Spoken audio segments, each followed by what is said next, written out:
നമസ്കാരം. ഈ അന്യഗ്രഹ ജീവികളെക്കുറിച്ചുള്ള വാദങ്ങളും പ്രതിവാദങ്ങളും നമ്മുടെ മുമ്പിൽ നിരവധിയായി വന്നിട്ടുണ്ട്, വന്നുകൊണ്ടിരിക്കുന്നു, ഇനിയും വരാൻ സാധ്യതയുണ്ട്.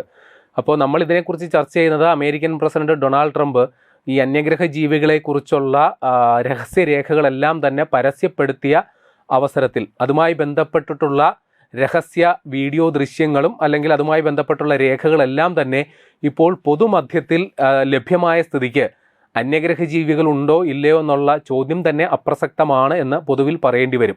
അപ്പോൾ ഇത് സംബന്ധിച്ചുള്ള വാദപ്രതിവാദങ്ങളും അവിടെ തുടരട്ടെ. പക്ഷേ ഇപ്പോഴും കൃത്യമായ വിശദീകരണം കിട്ടാത്ത ഒരു സംഗതി ഇപ്പോഴും നമ്മുടെ പൊതുമധ്യത്തിലുണ്ട്. അതുമായി ബന്ധപ്പെട്ട് ഇത് അന്യഗ്രഹ ജീവികളുടേതാണോ അല്ലയോ എന്ന സംബന്ധിച്ചുള്ള ചർച്ചകൾ ഇപ്പോഴും പുരോഗമിക്കുന്നു. ആ ചോദ്യം അങ്ങനെ തന്നെ അന്തരീക്ഷത്തിൽ നിലനിൽക്കുകയും ചെയ്യുന്നു. അപ്പോൾ സംഭവത്തിലേക്ക് കടക്കാം. സംഭവം നടന്നത് കഴിഞ്ഞ വർഷമാണ്, 2025 മാർച്ച് 2 നടന്നത് കൊളംബിയ എന്ന രാജ്യത്തെ ബുഗ എന്ന് പറയുന്ന സ്ഥലത്താണ്. അവിടെ കണ്ട ഒരു കാഴ്ച അത്ഭുതപ്പെടുത്തുന്നതായിരുന്നു. കാരണം അന്ന് ആകാശത്ത് നല്ല തെളിഞ്ഞ ആകാശം, പകൽ സമയം, ആ സമയത്ത് ഒരു ലോഹഗോളം അത് ആകാശത്ത് ഉയർന്നു പറക്കുന്നു എന്ന് പറഞ്ഞു കഴിഞ്ഞാൽ അത് പൊങ്ങുന്നു താഴുന്നു ആ അവസ്ഥയിലാണ് പോയിക്കൊണ്ടിരുന്നത്. 6 ആകൃതിയിലാണ് അത് പോയിക്കൊണ്ടിരുന്നത്. പിന്നീട് കുറച്ചു നേരം ഇങ്ങനെ പറന്നു, നാട്ടുകാർ അതൊക്കെ കണ്ടു. ചിലർ അത് അവരുടെ മൊബൈൽ ഫോൺ ക്യാമറകളിൽ ചിത്രീകരിച്ചു. ആ വീഡിയോ ദൃശ്യങ്ങൾ ഇപ്പോൾ പൊതുമധ്യത്തിൽ ലഭ്യമാണ്. ഈ ലോഹഗോളം പിന്നീട് ഏതോ മരത്തിലോ വൈദ്യുതി ലൈനിലോ ഒക്കെ തട്ടി താഴെ വീണു. ആ താഴെ വീണത് അവിടുത്തെ ഉള്ളൊരു പ്രദേശവാസിയായ കർഷകൻ്റെ കൃഷിയിടത്തിലാണ്. അപ്പോൾ ഇയാൾ അത് ചെന്ന് പരിശോധിച്ചപ്പോൾ പെട്ടെന്ന് ഇയാൾക്ക് തോന്നിയത് ഇത് ഏതെങ്കിലും തരത്തിലുള്ളൊരു ബഹിരാകാശ മാലിന്യം ആണ്, ഏതോ ബഹിരാകാശ പേടകത്തിൻ്റെ ഏതെങ്കിലും ഒരു ഭാഗം അടർന്ന് ഭൂമിയിൽ വീണതാണ് എന്നുള്ളതാണ് അദ്ദേഹം ആദ്യം കരുതിയത്. ഇദ്ദേഹം അതെടുത്ത് നോക്കുമ്പോൾ അസാധാരണമായ തണുപ്പ് അദ്ദേഹത്തിന് അനുഭവപ്പെടുകയും ചെയ്തു. അപ്പോൾ ഇദ്ദേഹം ഇയാളുടെ അയൽവാസി കൂടിയായ ഹോസെ ലൂയിസ് വെലാസ്കോസ് എന്ന ഒരു റേഡിയോളജിസ്റ്റിനെ ഈ ലോഹഗോളം ഏൽപ്പിച്ചു. കാരണം ഇതിലെന്തോ അസാധാരണത്വം അദ്ദേഹത്തിന് തോന്നി, അതിൻ്റെ പേരിലാണ്. അപ്പോൾ ഈ ഹോസെ ലൂയിസ് വെലാസ്കോസിന് ഇത് കൈ കിട്ടിയപ്പോൾ തന്നെ കാര്യത്തിന് എന്തോ ഒരു പന്തികേട് തോന്നി. കാരണം ഇത് കാഴ്ചയിൽ തന്നെ ഒരു അസാധാരണത്വം ഈ ലോഹഗോളത്തിനുണ്ടായിരുന്നു. കാരണം ഇതൊരു സമ്പൂർണ്ണ ലോഹഗോളമാണ്. അതായത് ഒരു ഒറ്റ നിർമ്മിതി, ഒരു കൂട്ടിയോജിപ്പിക്കലോ അങ്ങനെയൊന്നും അതിൽ കാണുന്നില്ല. ഒരു വെൽഡിങ്ങിൻ്റെ പാട് അതിലില്ല. ഏതെങ്കിലും തരത്തിലൊരു തുന്നൽ പോലെ ഉള്ള ഒന്നുമില്ല. ചില അപൂർവമായിട്ടുള്ള അല്ലെങ്കിൽ അസാധാരണത്വമുള്ള ചില കൊത്തുപണികൾ അതിൽ കാണുന്നുമുണ്ട്. പിന്നെ മനുഷ്യർക്കാർക്കും പരിചിതമില്ലാത്ത ചില ലിപികൾ, ചില ചിഹ്നങ്ങൾ അതിൽ കാണുന്നുമുണ്ട്. അപ്പോൾ ഇയാൾക്ക് ഇത് കാര്യം മനസ്സിലായി, ഇതിലെന്തോ ഒരു പന്തികേടുണ്ടല്ലോ എന്ന് മനസ്സിലായി. ഇദ്ദേഹത്തിൻ്റെ നേതൃത്വത്തിൽ അതിനെക്കുറിച്ച് പഠനങ്ങൾ ആരംഭിച്ചു. എക്സ്റേ പരിശോധനകൾക്കാണ് ആദ്യം വിധേയമാക്കിയത്. അപ്പോൾ അതിൻ്റെ പരിശോധനാ ഫലത്തിൽ കണ്ടത് ഈ ഗോളത്തിന് 3 പാളികൾ ഉണ്ട് എന്ന് കണ്ടെത്തി. അപ്പോൾ 3 പാളികളുള്ള ആ ലോഹഗോളത്തിൻ്റെ ഉള്ളിൽ ഒരു ചിപ്പിന് സമാനമായ ഒരു മധ്യഭാഗം ഉണ്ടെന്നും കണ്ടെത്തി.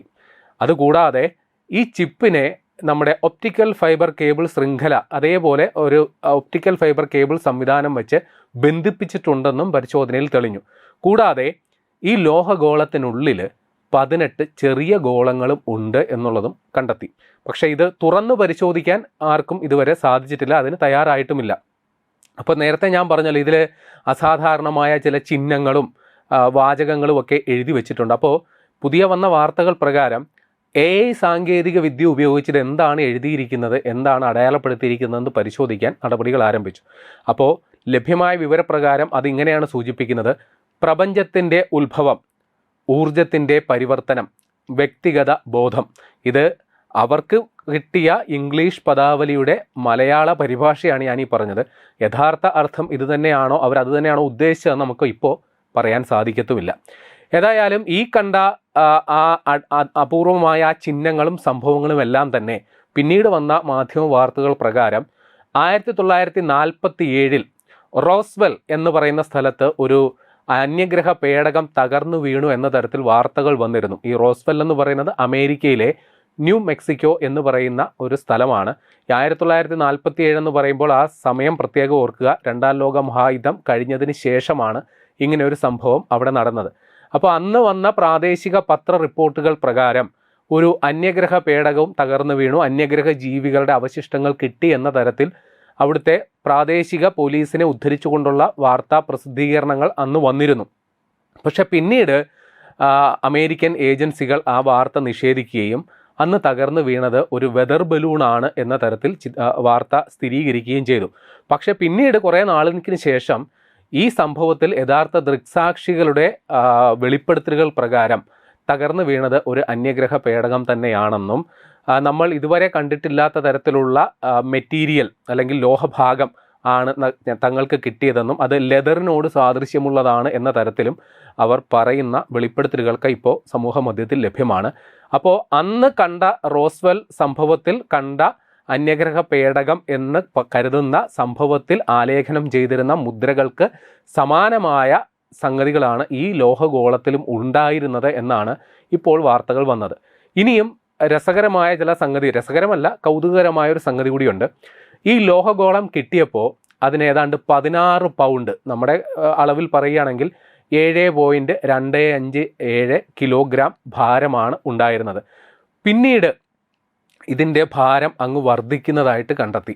പിന്നീട് അളന്നു നോക്കിയപ്പോൾ അത് 22 പൗണ്ടുമായിട്ട് വർദ്ധിച്ചു. അതായത് 7.5 കിലോയോളം ഭാരമുണ്ടായിരുന്ന ആ ലോഹഗോളത്തിന് ഇപ്പോൾ 9, അതായത് 10 കിലോയ്ക്കടുത്ത് ഭാരമായിട്ട് വർദ്ധിച്ചു എന്നുള്ളത് ഒരു വാർത്ത ഇപ്പോൾ വരുന്നുണ്ട്. ഈ ലോഹഗോളം വീണ സ്ഥലത്ത് അത് എടുത്തു നോക്കിയപ്പോൾ അസാധാരണ തണുപ്പ് അനുഭവപ്പെട്ടതെങ്കിലും ആ പ്രദേശത്ത് പിന്നീട് ഒരു പുൽനാമ്പ് പോലും കിളിർക്കുന്നില്ല എന്നുള്ള ഒരു നിഗമനവും വരുന്നു. അപ്പോൾ മറ്റൊരു പ്രശ്നം, ഈ ലോഹഗോളം കയ്യിലെടുത്ത ആ കർഷകനുണ്ടല്ലോ, അദ്ദേഹത്തിന് ഇത് കയ്യിലെടുത്തപ്പോൾ അതിനുശേഷം അദ്ദേഹത്തിന് മനം പുരട്ടലുണ്ടായെന്നും തലയിറക്കമുണ്ടായതായിട്ടും വാർത്തയുണ്ട്. പിന്നീട് ഈ ലോഹഗോളം പരിശോധിച്ച വ്യക്തികൾക്ക് പിന്നെ വായിൽ ഇരുമ്പിൻ്റെ രുചി അനുഭവപ്പെട്ടു. രുചിക്കുറവ്, കഴിക്കുന്ന ഭക്ഷണങ്ങളിൽ രുചിക്കുറവ് അനുഭവപ്പെടാൻ തുടങ്ങി. പിന്നെ ഇത് കയ്യിലെടുത്ത് പരിശോധിച്ച പലരുടെയും വിരലടയാളങ്ങൾ മറ്റു മാധ്യമങ്ങളിൽ വിരലടയാളം പതിപ്പിക്കുമ്പോൾ വ്യക്തമാകുന്നില്ല എന്ന് ചില റിപ്പോർട്ടുകളും വരുന്നുണ്ട്. ഏതായാലും ഇപ്പോൾ ഈ കൊളംബിയയിൽ ഇതിനെക്കുറിച്ചുള്ള കൂടുതൽ പരിശോധനകൾ അസാധ്യമായ സാഹചര്യത്തിൽ ഈ ലോഹഗോളം ഇപ്പോൾ മെക്സിക്കോയിലെ നാഷണൽ ഓട്ടോണമസ് യൂണിവേഴ്സിറ്റി അവിടേക്ക് കൈമാറിയേക്കുകയാണ്. അവിടെയുള്ള ശാസ്ത്രജ്ഞർ ഈ ലോഹഗോളത്തിൽ റിവേഴ്സ് എഞ്ചിനീയറിംഗ് നടത്തി ഇത് പുനഃസൃഷ്ടിക്കാൻ സാധിക്കുമോ എന്നുള്ള കാര്യത്തിലാണ് ഇപ്പോൾ പഠനങ്ങൾ നടത്തിക്കൊണ്ടിരിക്കുന്നത്. എന്നിരുന്നാലും ഇത് ഏത് ലോഹം ഉപയോഗിച്ചാണ് ഈ ഗോളം തയ്യാറാക്കപ്പെട്ടിരിക്കുന്നത് എന്ന് അവർക്ക് ഇതുവരെ കണ്ടെത്താൻ സാധിച്ചിട്ടില്ല. അനുമാനം പ്രകാരം ഏതോ ലോഹസങ്കരമാണ്, പക്ഷേ ആ ലോഹസങ്കരം എന്താണെന്ന് ഇപ്പോഴും തെളിയിക്കപ്പെട്ടിട്ടില്ല. ഇത്രയും ഭാരമുള്ള, ഇപ്പോൾ ഏകദേശം 10 കിലോയ്ക്കടുത്ത് ഭാരമുള്ള ഈ ലോഹഗോളം എങ്ങനെ അന്തരീക്ഷത്തിൽ പറന്നു നടന്നു എന്നുള്ള ചോദ്യത്തിനും ഉത്തരമില്ല. അപ്പോൾ ഇവർ നൽകുന്ന ഒരു അനുമാനം ആൻറ്റി ഗ്രാവിറ്റി എന്ന തത്വം ഇത് ഉപയോഗിക്കുന്നുണ്ടാകണം. ഗ്രാവിറ്റി എന്ന് പറഞ്ഞാൽ ഭൂഗുരുത്വാകർഷണം, അതായത് ഏതെങ്കിലും ഒരു വസ്തുവെ നമ്മൾ തറയിലേക്ക് ഭൂമി വലിച്ചെടുക്കുന്നത് പോലെ അതിൻ്റെ വിപരീത ദിശയിൽ പോയാൽ എന്തായിരിക്കും, അതിനാണ് ആൻറ്റി ഗ്രാവിറ്റി. കൂടാതെ ഈ ലോഹഗോളത്തിന് നെഗറ്റീവ് മാസ് എഫക്റ്റ് എന്ന ഒരു പ്രതിഭാസവുമുണ്ട് എന്ന് പറയുന്നു. അതായത് യഥാർത്ഥ ഭാരത്തിൻ്റെ 81% കുറവ് അനുഭവപ്പെടുന്ന ഒരവസ്ഥയും ഇത് പറക്കുമ്പോൾ ഉണ്ടാകുന്നു എന്നൊരു അനുമാനം അവിടെ ഉണ്ടായിട്ടുണ്ട്. ഏതായാലും ഈ മെക്സിക്കോ യൂണിവേഴ്സിറ്റിയിലെ ശാസ്ത്രജ്ഞരെ കൂടാതെ ഹാർവാർഡ് യൂണിവേഴ്സിറ്റിയിലെ അവിലോബിൻ്റെ നേതൃത്വത്തിൽ അല്ലെങ്കിൽ ഗലീലിയോ പ്രൊജക്റ്റ് അവരും ഈ കാര്യത്തിൽ പഠനം നടത്തുന്നുണ്ട്. ഈ അവിലോബിനെ നമുക്കറിയാം, കാരണം നമ്മുടെ കഴിഞ്ഞ കുറച്ച് നാളുകൾക്ക് മുമ്പ് ഭൂമിയെ ലക്ഷ്യമാക്കി ഒരു അന്യഗ്രഹ പേടകം വരുന്നു എന്ന തരത്തിൽ വെളിപ്പെടുത്തലുകൾ വാർത്തകളിലും നിറഞ്ഞു നിന്ന കക്ഷിയാണ് ഈ അവിലോബ്. അപ്പം അദ്ദേഹം ഒരു UFOളജിസ്റ്റാണ്, അല്ലെങ്കിൽ അന്യഗ്രഹ ജീവികളെ അങ്ങനെ അതിനെക്കുറിച്ച് വാദിക്കുന്ന ഒരാൾ കൂടിയാണ് അവിലോബ്. അപ്പോൾ അദ്ദേഹത്തിൻ്റെ നേതൃത്വത്തിലും ഇതിനെക്കുറിച്ച് പഠനങ്ങൾ നടത്തുന്നുണ്ട്. ഇനി നമുക്ക് കൗതുകമുണ്ടാക്കുന്ന ഒരു സംഗതിയും കൂടി ഈ ലോഹഗോളവുമായി ബന്ധപ്പെട്ട് ഇപ്പോൾ വരുന്നുണ്ട്. അത് സംസ്കൃത മന്ത്രോച്ചാരണങ്ങളോട് ഈ ലോഹഗോളം പ്രതികരിക്കുന്നു, അല്ലെങ്കിൽ സംസ്കൃതത്തിന് തുല്യമായ മറ്റ് വൈദിക ശ്ലോകങ്ങളോടും ഇത് പ്രതികരിക്കുന്നു. അതിന് ഈ ശാസ്ത്രജ്ഞർ പറയുന്നത് ഏതോ തരത്തിലുള്ള വൈദ്യുത കാന്തിക തരംഗം ഈ ലോഹഗോളം പുറപ്പെടുവിക്കുന്നു എന്നാണ് അവരുടെ ഒരു അനുമാനം. അപ്പോൾ ഈ ഒരു സംഭവം ഒറ്റപ്പെട്ടതാണെന്നാണ് നമ്മൾ കരുതിയിരുന്നത്. പക്ഷേ ഇപ്പോൾ സോഷ്യൽ മീഡിയയിൽ ഇതിന് സമാനമായ മറ്റൊരു സംഭവം കൂടി പ്രചരിക്കുന്നുണ്ട്. അത് നടന്നത് ഈ വർഷം മെയ്യിലാണ്. കൊളംബിയയിൽ തന്നെയാണ്. കൊളംബിയയിലെ സെറാനിയ ഡിലാസ് ബാർഡിയാസ് എന്ന് പറയുന്ന സ്ഥലം, അതൊരു പർവ്വത മേഖലയാണ്. അപ്പോൾ ഇതിൽ ഈ വാർത്ത പ്രചരിക്കുന്നത് സോഷ്യൽ മീഡിയയിലാണ്, അല്ലെങ്കിൽ ചില UFO ഫോറങ്ങളിലാണ്. ഏതെങ്കിലും തരത്തിലുള്ള സ്ഥിരീകരണം അധികൃതരായിട്ട് നൽകിയിട്ടില്ല. അത് പറഞ്ഞുകൊണ്ടാണ് ഈ കാര്യത്തെക്കുറിച്ച് പറയുന്നത്. അപ്പോൾ ഈ കിട്ടിയ ലോഹഗോളത്തിലും ഏതെങ്കിലും തരത്തിലുള്ള തുന്നലോ മറ്റ് സംഗതികളോ ഇല്ല. പിന്നെ ഇതിൽ ഏതെങ്കിലും തരത്തിലുള്ള ആലേഖനങ്ങളും അല്ലെങ്കിൽ ചിത്രങ്ങളോ ലിപികളോ ഇതിലൊന്നും എഴുതി വെച്ചിട്ടുമില്ല. അപ്പോൾ ഇതുമായി ബന്ധപ്പെട്ട് കൊളംബിയൻ സർക്കാരോ ശാസ്ത്രജ്ഞരോ ഒരു സ്ഥിരീകരണവും നൽകിയിട്ടുമില്ല.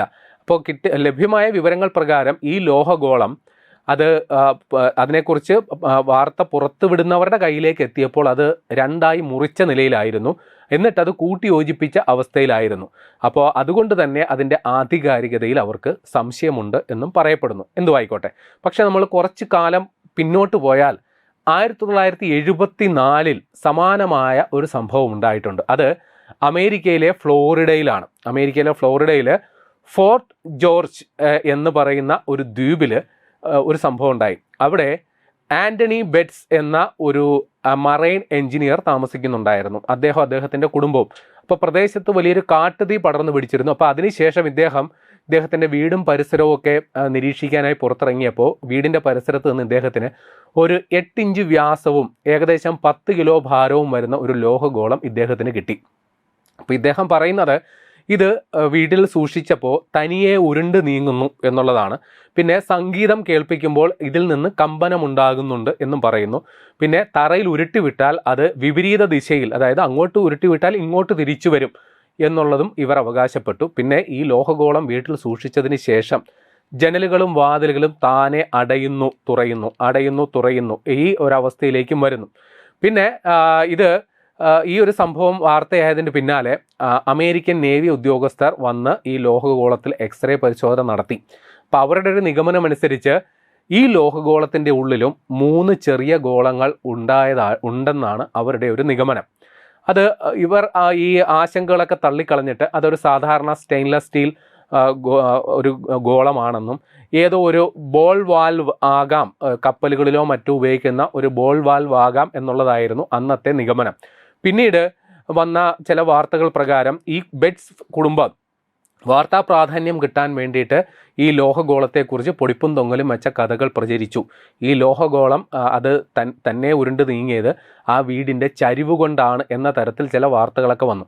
ഏതായാലും ഇതുമായി ബന്ധപ്പെട്ടിട്ടുള്ള അഭ്യൂഹങ്ങൾ അല്ലെങ്കിൽ വലിയ രീതിയിൽ ആ കുടുംബത്തെ കുറ്റപ്പെടുത്തുന്ന തരത്തിലായതോടുകൂടി ഇവർ ഈ അവകാശവാദത്തിൽ നിന്ന് പിന്നോക്കം പോവുകയും ഏതാണ്ട് ഇതുമായി ബന്ധപ്പെട്ടുള്ള വാർത്തകൾ പൊതുമധ്യത്തിൽ നിന്ന് ഒഴിവാക്കപ്പെടുകയും ചെയ്തു. പക്ഷേ ഇപ്പോഴും ഈ ലോഹഗോളം എവിടെയാണ് ഇപ്പോഴവശേഷിക്കുന്നതെന്ന കാര്യത്തിൽ ഒരു വ്യക്തതയുമില്ല. ഈ കുടുംബത്തിൻ്റെ കയ്യിൽ തന്നെ ഉണ്ടാകാം എന്നുള്ളതാണ് വിവരം. പക്ഷേ ഇപ്പോൾ ഇതിനെക്കുറിച്ച് പറയാൻ കാരണം, നേരത്തെ നേവി ഉദ്യോഗസ്ഥർ ഈ ലോഹഗോളം പരിശോധിച്ചപ്പോൾ അതിൻ്റെ ഉള്ളിലും 3 ചെറിയ ഗോളങ്ങൾ ഉണ്ട് എന്നുള്ളത് സ്ഥിരീകരിക്കപ്പെട്ടതാണ്. ഈ ബുഗ എന്ന് പറയുന്ന കൊളംബിയയിൽ കണ്ടെത്തിയ ലോഹഗോളത്തിനുള്ളിലും 18 ലോഹഗോളങ്ങൾ, ചെറിയ ഗോളങ്ങൾ ഉണ്ട് എന്നും കണ്ടത്. അപ്പോൾ ഈ 2 സംഭവങ്ങൾ തമ്മിൽ സാദൃശ്യമുണ്ട്.